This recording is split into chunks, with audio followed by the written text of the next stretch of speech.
அவர்களுக்கு நிர்ணயிக்கப்பட்ட வேலைகள்ல பல நிர்வாகிகள் அதை முறையா செய்யணும். கூட்டங்கள்ல வந்து பேசுறது வேற, ஆனா என்ன கான்கிரீட்டா நடக்குது மனசாட்சிக்கு தான் தெரியணும். தனிப்பட்ட முறையில செயல்படக்கூடிய ஆளுக்கு கொண்டு வரணும். அதனால அதை நாம உறுதியாக மாநில நிர்வாகிகளும் மண்டல பொறுப்பாளர்களும் கவனத்தில் கொள்ள வேண்டும். அது ஒரு எச்சரிக்கையாக நம்ம இந்த கூட்டத்தில் வச்சுக்கணும்ன்ற அந்த வேண்டுகோளையும் இந்த நேரத்தில் வைக்கிறேன்.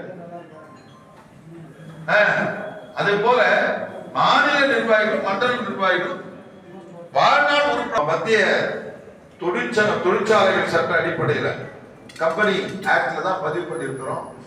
ஆடிட்டருடைய நேர்முக ஆய்வோடு அது நடக்குது. அதற்கு 2 பேர் நம்ம பொறுப்பாளரை போட்டிருக்கோம். வருஷத்துக்கு 2 பேரை மாற்றி மாற்றி போடலாம். அந்த வேலையை கண்காணிப்பு.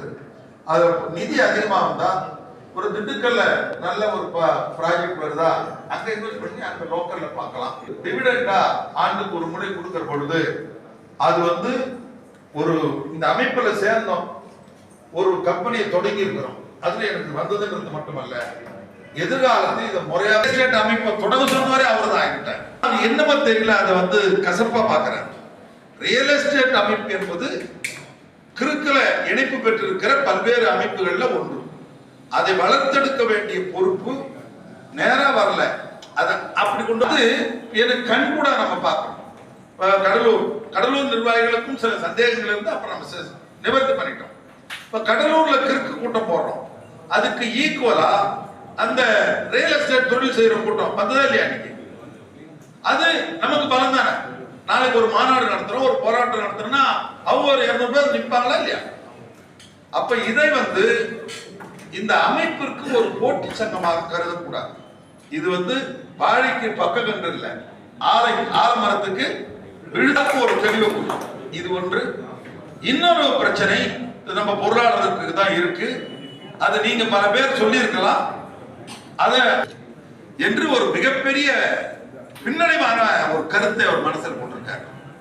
அதுல உங்களுக்கு இது வந்து எல்லா அமைப்பினுடைய பிரதிநிதிகள் பங்கு கொள்ளக்கூடிய ஒரு அமைப்பு. இதுல யாருக்காவது உங்களுக்கு ஒரு தொழிற்சங்கத்துடைய தலைவர் மேடையில உட்காரத்துல கருத்து வேறுபாடு இருக்கா? வேண்டாம்னா நம்ம எடுத்துடலாம். கூட்டமைப்பு தானே, கூட்டமைப்பு. ஏன்னா சில பேர் என்கிட்ட நேரா சொல்லாம, ஏன்னா இப்ப மத்த வேலையை அவர் தான் பாக்குறாரு, சொல்லி இருக்கலாம். அவர் சொன்னார், பல பேர் சொல்றாங்க உங்ககிட்ட சொல்ல தயங்குறாங்கன்னு. சோ அவர் மூலம் உங்களுக்கு தெளிவு கொடுக்கறதா சொல்றோம். இப்ப நீங்க இதுவரையில் நடைபெற்ற மாநாட்டில் 60 விழுக்காடு, இன்னும் சொல்ல போனா 70 விழுக்காடு அந்த மாநாட்டை வெற்றி பெற செய்தவர்கள் தொழிலாளர்கள். உண்மைதானே? அதனால தொழிலாளர் என்பதை நம்ம வைக்கிறோம்.